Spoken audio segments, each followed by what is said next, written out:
हिमाचल कांग्रेस मुख्यालय शिमला में पार्टी का नया संगठन बनाने को लेकर 2 दिन का मंथन चल रहा है, जिसको लेकर प्रदेश अध्यक्ष प्रतिभा सिंह ने कहा कि नई कार्यकारिणी को लेकर एक्सरसाइज शुरू हो गई है। उन्होंने बताया कि पार्टी के नेता अब ब्लॉक और जिला स्तर पर जाकर पार्टी नेताओं से चर्चा करेंगे कि किस तरह से किन लोगों को आगे लाना है ताकि संगठन को मजबूत किया जा सके। उन्होंने बताया कि इस संगठन में पद उन्हें ही मिलेगा जो काम करेगा। वहीं प्रतिभा सिंह ने कहा कि सरकार के विभिन्न वार्ड निगमों में जो पद खाली हैं, उनमें ताजपोशी होनी है। प्रभारी भी इस बात पर विचार विमर्श करेंगे। इसके बाद विभिन्न पदों पर तैनाती होगी। हमारे जो प्रभारी है उन्होंने ये प्रक्रिया जो शुरू की है उसके लिए इन लोगों को यहाँ पर भेजा है।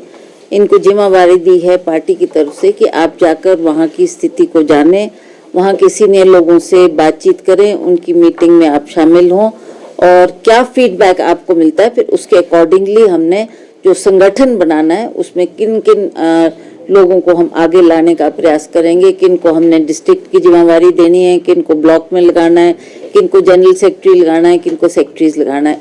इस बात को ध्यान में रखते हुए प्रभारी ने इनको यहाँ पर हिमाचल प्रदेश भेजा है और आज हम यहाँ मीटिंग कर रहे हैं। उसके बाद ये इलाके में जाएंगे और जहाँ जहाँ इनकी ड्यूटी होगी, चाहे वो कांगड़ा है, चाहे चंबा है, चाहे सिरमौर है, शिमला है, सभी जगह ये दौरा करेंगे, सीनियर लोगों से मिलेंगे, फीडबैक लेंगे कि लोगों का क्या मानना है, कि कौन वो लोग हैं सक्रिय तौर से जो पार्टी का काम करते हैं, जिन्होंने पिछले चुनाव में भी काम किया है, और कौन ऐसे लोग हैं जो संगठन में केवल मात्र पद लेकर बैठे हैं पर इलेक्शन के वक्त में सक्रिय नहीं रहे। इस बात की ये लोग छानबीन करेंगे और वही रिपोर्ट फिर हम हाईकमांड को देंगे और हाईकमांड फिर हमारे से बैठकर चर्चा करेगी। फिर हम अगली प्रक्रिया है उस पर हमने अगला स्टेप क्या उठाना है, इस के लिए इनको यहाँ पर भेजा गया है।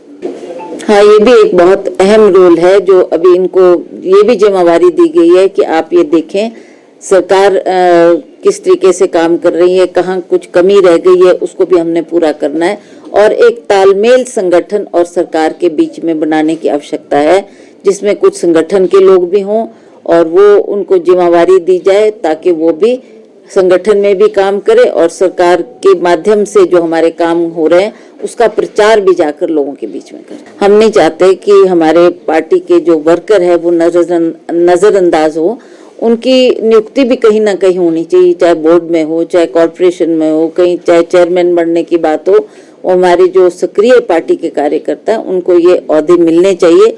उसके लिए भी मैंने पहले भी ये बात कही थी और आज भी जो ये प्रभारी आए हैं ये भी इस बात पर सोच करेंगे, मनन करेंगे और देखेंगे कि कौन इस पद पर बैठने के लिए एक हमारा पार्टी का कार्यकर्ता है। उन पदों को उसके मुताबिक फिर भरा जाएगा। ये तो आप सही है कि पार्टी की मजबूती के लिए हम लोग यहाँ भी काम करेंगे। आपने पिछले विधानसभा में भी देखा कि पिछले विधानसभा में भी हमारे पार्टी के लोगों ने, वर्करों ने बहुत कमर तोड़कर मेहनत की है और पार्टी को दोबारा सत्ता में लाया है। उसी तरह से हमारे चाहे निगम बोर्ड के इलेक्शन हुए हैं, यहाँ भी शिमला का नगर निगम जो उसका इलेक्शन हुए उसमें भी हमारी पार्टी के कार्यकर्ताओं ने बहुत मेहनत की और हमने सभी जगह सफलता प्राप्त की है। तो मेरे को लगता है कि इसी तरह से हमारे पार्टी में भी एक जोश भरने की आवश्यकता है, उनका मनोबल बढ़ाने की आवश्यकता है ताकि हम सब मिल बैठकर काम करें और अगला चुनाव जो जिसका हम सामना करेंगे उसके लिए हम मजबूत हों। बिल्कुल बिल्कुल, देखो अब एक जनरेशन जाती है तो नई पीढ़ी आती है। अब नए लोगों को हमें आगे लाना है। ठीक है, टिकट के टाइम भी बहुत से आवेदन पत्र आए थे, कईयों को हम एडजस्ट कर पाए, कईयों को नहीं कर पाए, पर अब इस बात को ध्यान में रखते हुए अब संगठन में भी हम उनको आगे लाएंगे जो पार्टी के लिए डेडिकेटेड है, काम करना चाहते हैं, उनको हम पद भी देंगे और ऐसा उनको कार्यभार भी देंगे जिसका वो रिजल्ट शो करें। तो युवाओं को आगे लाना भी हमारा कर्तव्य है। उसी तरह से महिलाओं को मान सम्मान देना, महिलाओं के लिए भी काम करना और महिलाओं को भी कहीं ना कहीं का प्रतिनिधित्व देना भी हमारा कर्तव्य बनता है। इसके लिए भी हम काम करेंगे।